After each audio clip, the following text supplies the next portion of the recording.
We're all very glad, of course, this week to welcome Reverend Chris back and to have him preaching for us on Sunday after his very short but very enjoyable, obviously, and very well-deserved break. And it's especially wonderful that he came back to us with such great family news.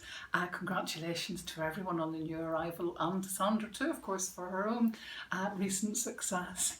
But the week before last, I had the opportunity of leading the service in Moneyreagh, which was of course a great privilege. And one of the things I love doing when I'm organising a service is choosing the hymns. So for that service I was able to indulge myself and I chose for my favourites, and my absolute favourite hymn is Immortal, Invisible, God Only Wise.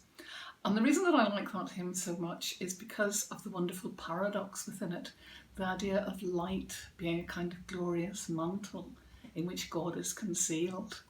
And I really like that because I think it helps to highlight some of the aspects of the mystery of God. And so it seems to me that hymns are a bit like creeds and confession, and perhaps a more informal way, in that they help us to think through and to express what we feel is God and to look at how we experience God and what God means to us in our daily lives. Another favourite hymn of mine we also sang in that service, and that is Once to Every Soul and Nation. The thing about that hymn is that in its last verse it has a completely contradictory idea. It presents us with God among the dim unknown, keeping watch in the shadows. So unlike the light, here we have God in the darkness or in the dimness. And I think that this again reflects mystery and the idea of God's presence everywhere, infusing everything. But that hymn, Once to Every Soul and Nation, also has a sort of paradoxical use. It's the way it uses the word scaffold.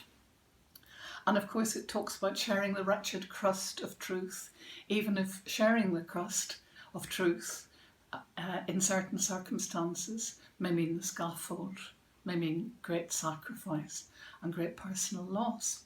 But the hymn also uses the idea of the scaffold swaying the future. So that scaffold, which may be great loss, may help to build a new future, to be a scaffold in a different sense, a structure for a new future.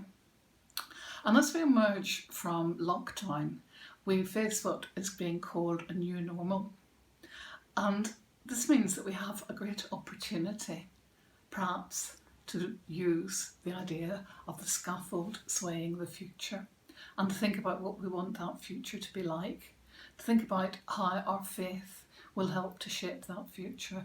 Reverend Chris reminds us about sin and points out that sin is a behaviour that separates us from others.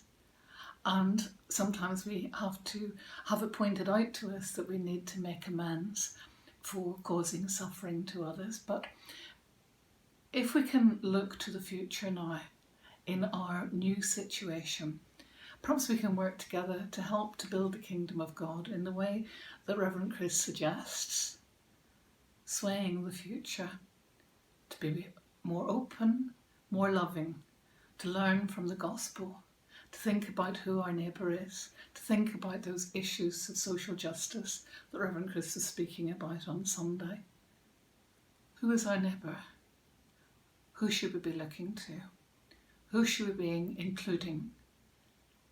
Who should we be seeking to help and to reach out to as we look to build a fairer world and contribute to the kingdom of God here on earth?